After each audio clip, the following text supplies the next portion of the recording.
Breaking news చూస్తున్నాం. ప్రధాని మోదీకి అమెరికా అధ్యక్షుడు ట్రంప్ ఫోన్ చేశారు. మోదీ 75వ పుట్టినరోజు సందర్భంగా శుభాకాంక్షలు తెలిపినట్లుగా తెలుస్తోంది. జూన్ 17 తర్వాత మోదీ ట్రంప్ మధ్య ఇదే ఫస్ట్ ఫోన్ కాల్ అంటూ కూడా తెలుస్తోంది. రష్యా నుంచి ఇండియా ఆయిల్ కొనడంపై ట్రంప్ అక్కస్సు వెళ్ళగక్కిన విషయం మనకు తెలిసిందే. ఇప్పటికే భారత్పై 50% టారిఫ్స్ విధించాడు ట్రంప్ టారిఫ్స్తో రెండు దేశాల మధ్య సంబంధాలు దెబ్బతిన్నాయి. అయితే భారత్ ఏమాత్రం వెనక్కి తగ్గకపోవడంతో తన వైఖరి మార్చుకున్నాడు ట్రంప్. వాణిజ్య చర్చల కోసం మోదీతో మాట్లాడతానంటూ ఇటీవల ట్రంప్ ప్రకటించారు. మోదీ తనకు మంచి స్నేహితుడంటూ ఇటీవల ట్వీట్ కూడా చేశారు. ట్రంప్కు ధన్యవాదాలు తెలుపుతూ ఈ నేపథ్యంలో మోదీ కూడా ఒక ట్వీట్ చేశారు.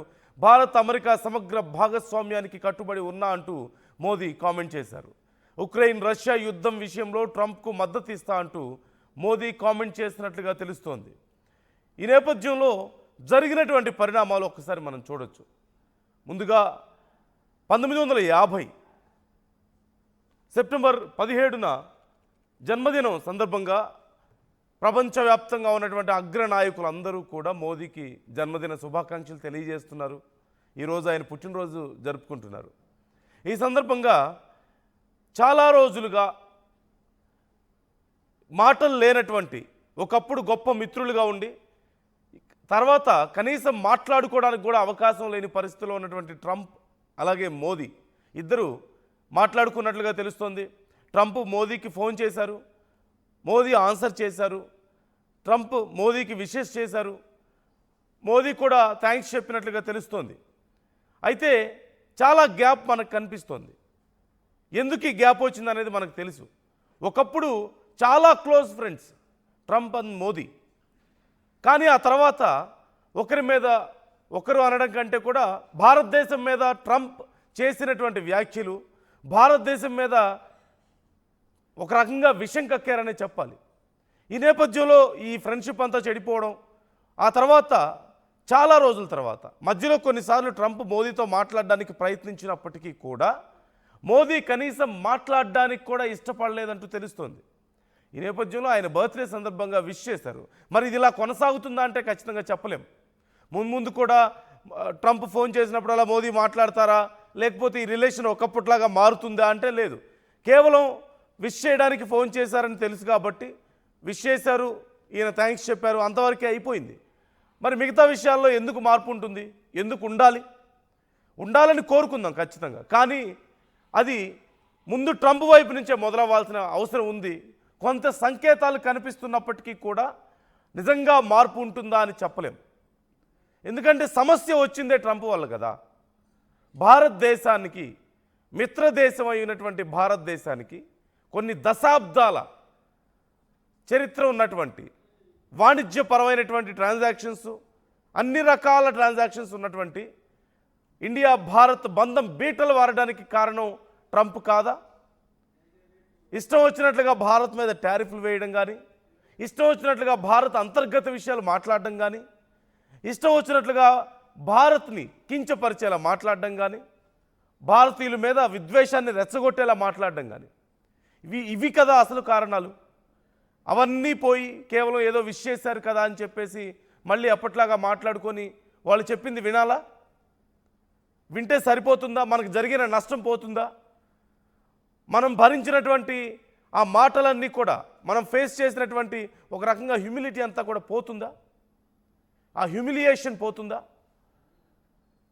ఆ తర్వాత ముఖ్యంగా అసలు ఒక్కసారి ఏం జరిగిందనేది మనం చూస్తే ఈ సమస్య ఎక్కడి నుంచి వచ్చింది?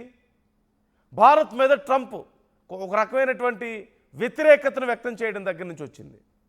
ఒకప్పుడు ట్రంప్ గెలుపుకి మోదీ ఎంత కృషి చేశారో మనందరికీ తెలిసిన విషయమే. ట్రంప్ ఎన్నికల సందర్భంగా, అక్కడ అమెరికాలో ఎన్నికల సందర్భంగా ట్రంప్ ఖచ్చితంగా గెలవాలని చెప్పేసి మోదీ పర్సనల్గా కృషి చేశారు. మోదీకి ఆ స్థాయిలో చరిష్మా ఉంది కాబట్టే ట్రంప్ కూడా ప్రత్యేకంగా ఆయనతో తిప్పుకున్నారు. అమెరికా తీసుకువెళ్ళారు, అక్కడ సభలు సమావేశాలు పెట్టారు, అక్కడ ఉన్న భారతీయులందరినీ ఏకం చేశారు. ట్రంప్ భారతదేశం వచ్చారు, ఇక్కడ సభలు సమావేశాలు పెట్టారు, పెద్ద ర్యాలీ నిర్వహించారు. కిలోమీటర్ల కొద్దీ భారతీయులు దారి పొడుగుతున్న నించొని భారతదేశం అంతా టీవీల ముందు కూర్చొని ఆ రోజు ట్రంప్ని మోదీని చూశారు. ఈ ఫ్రెండ్షిప్ అంతా మంచికే అనుకున్నారు ఎవరైనా. అగ్రదేశం ప్రపంచ దేశాలను శాసించేటువంటి దేశం భారతదేశానికి ఇంత క్లోజ్గా ఉంటుంది. అక్కడ గెలవగలిగినటువంటి అవకాశం ఉన్నటువంటి ఒక వ్యక్తితో భారత ప్రధాని ఇంత క్లోజ్గా ఉంటున్నారంటే రేపు ఖచ్చితంగా భారతదేశానికి ఏదో మంచి జరుగుతుంది కదా అని భారతీయులు ఎక్స్పెక్ట్ చేశారు. ఏదైనా అవసరం వస్తే అమెరికా మనకి మద్దతుగా నిలబడుతుంది కదా అనుకున్నారు. కానీ జరిగిందేంటి? ఒక రకంగా చెప్పాలంటే ఇది వెన్నుపోటు కాదా? గెలిచినన్ని రోజులు, అవసరం ఉన్నన్ని రోజులు మోదీ నాకు మిత్రుడు, మోదీ చాలా గొప్ప నాయకుడు అని చెప్పినటువంటి ట్రంప్ గెలిచిన తర్వాత ఇష్టం వచ్చినట్లుగా మాట్లాడడం మొదలుపెట్టాడు. భారతదేశానికి యాపిల్ కంపెనీ వచ్చి పెట్టుబడులు పెడతామంటే మీరు వెళ్ళొద్దు, అమెరికాలోనే పెట్టుబడులు పెట్టాలి, భారతదేశానికి వెళ్ళాల్సిన అవసరం లేదు, వాళ్ళ సంగతి వాళ్ళు చూసుకుంటారులే అని చెప్పి మాట్లాడుతున్నారు.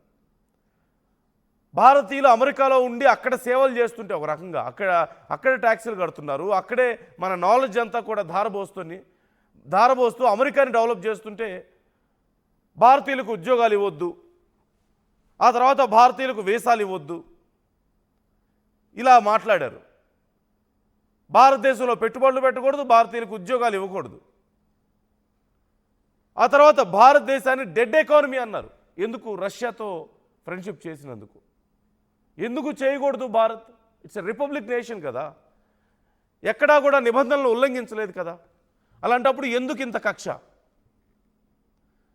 ఏ కంపెనీ వస్తా అన్న పెద్ద కంపెనీలు ఏవి భారత్కి రాకూడదు, ఉద్యోగాలు ఏవి భారత్కి రాకూడదు. అలాగే ముఖ్యంగా ఇండియా పాకిస్తాన్ వార్ సమయంలో అనవసరంగా తొందరపడి ఏదేదో మాట్లాడి నేనే యుద్ధాన్ని ఆపేశానని చెప్పేసి భారత్ను ఒక క్లిష్ట పరిస్థితిలోకి నెట్టారు. లేదు అంటే ట్రంప్ ఫీల్ అవుతాడు, అవును అంటే ట్రంప్కు క్రెడిట్ ఇచ్చినట్లు, అనవసరమైనటువంటి క్రెడిట్ ఇచ్చినటువంటి పరిస్థితి వస్తుంది. అంటే ట్రంప్ చెప్తే యుద్ధం ఆపేశారా, భారత్ ఎమోషన్ లేదా అనేటువంటి ప్రశ్న తెర మీదకి రాదా? మన అవసరానికి తగ్గట్లు కదా మనం యుద్ధం చేయాల్సింది, ఎవరో చెప్పినట్లు కాదు కదా. భారత్ని ఒక క్లిష్టమైనటువంటి పరిస్థితిలోకి నెట్టేశాడు ఆ టైంలో ట్రంప్. అయినా సరే భారత్ మౌనంగానే ఉంది. కానీ భారత్ విమానాలు కూలిపోయాయి, యుద్ధ విమానాలు అని చెప్పేసి మాట్లాడి నానా రాద్ధాంతం చేశాడు. ఇలా 1-2 కాదు, భారత్ మీద ఎన్ని రకాలుగా విషయం కక్కాలో. కేవలం ట్రంప్ మాట్లాడలేదు, ఇది కేవలం ట్రంపే కాదు మాట్లాడింది, ట్రంప్ అనుయాయులు అందరూ మాట్లాడారు. ట్రంప్ వెనక్కున్నటువంటి టీం అందరూ, వైస్ ప్రెసిడెంట్ మాట్లాడతాడు, ట్రెజరీ మాట్లాడతాడు, అక్కడ ఉన్నటువంటి ట్రెజరర్ కూడా మాట్లాడే పరిస్థితి భారతదేశం గురించి. వైస్ ప్రెసిడెంట్ మాట్లాడతాడు. ట్రంప్కి క్లోజ్గా ఉన్న వాళ్ళందరూ భారత్ గురించి నెగిటివ్గా మాట్లాడుతుంటే ట్రంప్ మాట్లాడితే వాళ్ళు మాట్లాడితే ట్రంప్ మాట్లాడినట్టు కాదా? వాళ్ళు ఎవరు కంట్రోల్లో ఉంటారు, ఎవరు చెప్తే మాట్లాడతారు, ట్రంప్ చెప్తే కాదా? అయినా సరే వాటి గురించి కనీసం ఎక్స్ప్లెనేషన్ లేదు. ఇవన్నీ ఒక ఎత్తు అయితే భారత్కి బద్ధ శత్రువు అయినటువంటి పాకిస్తాన్ సైనిక అధికారిని మునీర్ని తీసుకువెళ్ళి సైనిక అధ్యక్షుడిని వైట్ హౌస్లో కూర్చోబెట్టి రాజమర్యాదలు చేస్తారా?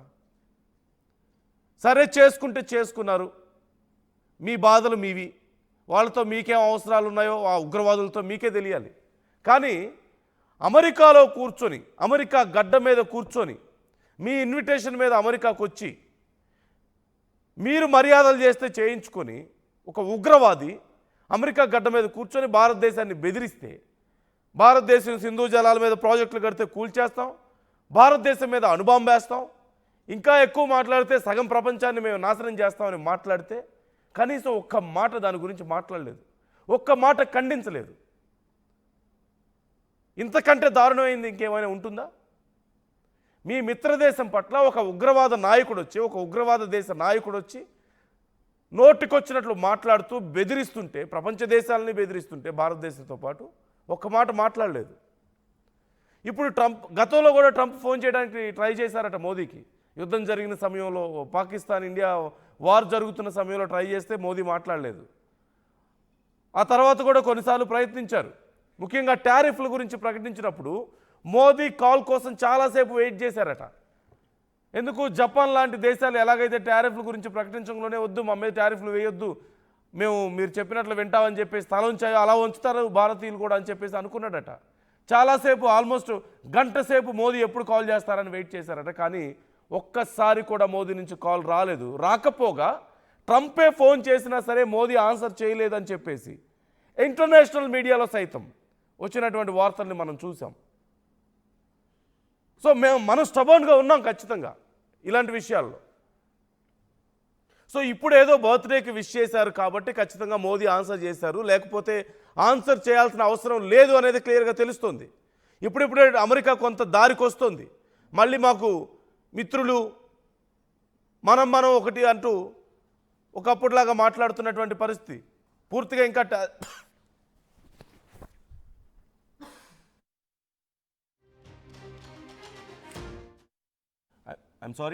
పూర్తిగా ఇంకా టారిఫ్ల గోల పోలేదు. దీనికి సంబంధించి ఇప్పటికీ గందరగోళం నడుస్తూనే ఉంది. భారతదేశం మీద ఒత్తిడి పెరుగుతూనే ఉంది. అమెరికాలో ఉన్నటువంటి కొంతమంది నాయకులు, అక్కడ ఉన్నటువంటి ప్రభుత్వంలో ఉన్న వాళ్ళు భారతదేశం మీద విషయం కక్కుతూనే ఉన్నారు. కాబట్టి బర్త్డేకి విష్ చేసినంత మాత్రాన ఇంకంతా బాగుంటుందా అంటే కాదు. మాట్లాడాల్సిన విషయాల్లో మాట్లాడాల్సిందే. వ్యాపారమే, రిలేషనే. అలాగే చూశాడు కదా ట్రంప్, అంతకంటే దారుణంగా చూశాడు కదా. భారత్ కూడా అలాగే ట్రీట్ చేస్తుంది ఖచ్చితంగా. జరిగినటువంటి నష్టానికి మూల్యం చెల్లించుకోవాల్సిన అమెరికా తప్పుని సరిదిద్దుకుంటేనే తిరిగి భారత్ స్నేహహస్తాన్ని అందించగలుగుతుంది, లేదా మనకంటూ ఉన్నటువంటి ఒక న్యూట్రల్ గ్రౌండ్స్ని మనం నిలబడగలుగుతాం ఖచ్చితంగా. శత్రుత్వం పెంచుకోవాల్సిన అవసరం లేదు. అట్ ద సేమ్ టైం మన మౌనాన్ని, మన మంచితనాన్ని చేతగానితనంగా తీసుకొని మన మీద జులుం చెలాయిస్తానంటే చూస్తూ ఊరుకోవాల్సిన అవసరం కూడా లేదు. అక్కడ మనం చూస్తున్నాం, స్క్రీన్ మీద మనం చూస్తున్నాం, మోదీ వ్యాఖ్యలు మనం చూస్తున్నాం కదా. మై ఫ్రెండ్ అంటూ సంబోధిస్తున్నారు. భారత్ అమెరికాకి సంబంధించినటువంటి బంధాన్ని మరింత ముందుకు తీసుకువెళ్ళడంలో మేము ఖచ్చితంగా మా పాత్ర మేము పోషిస్తాం, మేము ఎప్పుడూ సిద్ధంగా ఉంటామని చెప్తున్నారు. చాలా పాజిటివ్ రెస్పాన్స్. అలాగే ఉక్రెయిన్ కాన్ఫ్లిక్ట్కి సంబంధించి, రష్యా ఉక్రెయిన్కి సంబంధించి కాన్ఫ్లిక్ట్లో మీరు ఇనిషియేషన్ తీసుకున్నందుకు కూడా, మీరు పీస్ఫుల్గా దాన్ని సాల్వ్ చేయాలని ప్రయత్నించినందుకు మేము మద్దతు ఇస్తున్నామని కూడా చెప్తున్నారు. అంటే శాంతికి ఎప్పుడు మేము కట్టుబడి ఉంటాం, శాంతి చర్చలు జరగాలని మేము కోరుకుంటాం, మా అంతటా మేము యుద్ధాలు చేయం, అలాగని మా జోలు వస్తే ఖచ్చితంగా మేము ఊరుకోం. సో ఇది ఇక్కడ మోదీ చెప్తున్నటువంటి మాట మనం క్లియర్గా చూడొచ్చు. ఈ నేపథ్యంలో నెక్స్ట్ ఏం జరగబోతోంది? ఈ కాల్ వచ్చినంత మాత్రాన ఇంకంత అయిపోయినట్లేనా? ఖచ్చితంగా కాదు. గతంలో అమెరికా వైఖరికి ఖచ్చితంగా అమెరికా సరిదిద్దుకోవాలి, ఇంకోసారి ఇలాంటి పరిస్థితులు రాకుండా చూసుకుంటామని మాట ఇవ్వగలగాలి, టారిఫ్లు తీసేయాలి, మన మీద ఉన్నటువంటి ఆంక్షలను తగ్గించాలి, ఖచ్చితంగా మళ్ళీ బిజినెస్ని రివైవ్ చేసుకోవడానికి ప్రయత్నించాలి. అలా అటు సైడ్ నుంచి మొదటగా ఇనిషియేషన్ వస్తేనే భారత్ ఇక్కడ వెనక్కి తగ్గుతుంది, లేదంటే లేదు. మొత్తం మీద భారత ప్రధానికి అమెరికా అధ్యక్షుడు చేసినటువంటి ఈ విషెస్ మంచి విషయమే, మంచి సందర్భం. ఆయన పుట్టినరోజు సందర్భంగా ట్రంప్ ఫోన్ చేసి మాట్లాడడం అనేది, ట్రంప్ ఫోన్ కాల్కి రెస్పాండ్ అయ్యారు. ఇన్ని రోజులు రెస్పాండ్ అవ్వకపోయినా ఇప్పుడు రెస్పాండ్ అయ్యారు. మళ్ళీ ముందు రెస్పాండ్ అవుతారో లేదో తెలియదు. సో ఈ నేపథ్యంలో విష్ చేయడానికి మాత్రమే కాల్ చేశారు కాబట్టి రెస్పాండ్ అయ్యారు. ఈ నేపథ్యంలో థ్యాంక్స్ చెప్తూ మోదీ చేసినటువంటి ట్వీట్ కూడా మనం చూస్తున్నాం స్క్రీన్ మీద. ఇండియా అమెరికా మధ్యలో పరిణామాలు మళ్ళీ పాజిటివ్గా మారాలని కోరుకుందాం, ఆ బంధం మరింత బలపడాలని మళ్ళీ కోరుకుందాం. అమెరికా ఖచ్చితంగా తన ఒక్కరి బుద్ధిని మార్చుకోవాలని, అమెరికా బుద్ధి మార్చుకొని తిరిగి దారికి రావాలని మనం కోరుకుందాం. భారత్ ఎప్పుడు స్నేహహస్తం అందించడానికి, శాంతిని పెంచడానికి సంసిద్ధంగా ఉంటుంది. మీ అభిప్రాయాలు ఏంటి జరుగుతున్నటువంటి పరిణామాల మీద? ట్రంప్ మోదీ కాల్ చేయడం, మోదీ దానికి థ్యాంక్స్ చెప్తూ ట్వీట్ చేయడం తిరిగి, ఈ విషయం పట్ల మీ అభిప్రాయాలు ఎలా ఉన్నాయి? ఈ ఫోన్ కాల్తో మరి ఉన్నటువంటి సమస్యలు, అంటే మన మీద మనం నష్టపోయింది అలాగే ఉంటూ మిగతాదంతా నార్మల్ అయిపోతుందని మీరు అనుకుంటున్నారా? భారత్ ఈ విషయంలో వెనక్కి తగ్గుతుందా? తమకు జరిగినటువంటి నష్టాన్ని పట్టించుకోకుండా వదిలేస్తుంది అనుకుంటున్నారా? అమెరికా తిరిగి మళ్ళీ మారే ప్రయత్నంలో భాగంగానే ఈ ఫోన్ కాల్స్ అండ్ ఈ మధ్య చేస్తున్నటువంటి వ్యాఖ్యలను మీరు కూడా భావిస్తున్నారా? మున్ముందు ఇండియా భారత్ మధ్యలో ఎలాంటి రూల్స్ అండ్ రెగ్యులేషన్స్ ఉండాల్సిన అవసరం ఉంది? అంటే అమెరికా ఈ మధ్య బిహేవ్ చేసినట్లుగా, ఇష్టం వచ్చినట్లుగా మాట్లాడితే కుదరదు ప్రతిసారి. సో ఎలాంటి సెట్ ఆఫ్ రూల్స్ ఉండాల్సిన అవసరం ఉంది? మీరు కూడా మీ అభిప్రాయాలు మాతో పంచుకోండి, కామెంట్ చేయండి.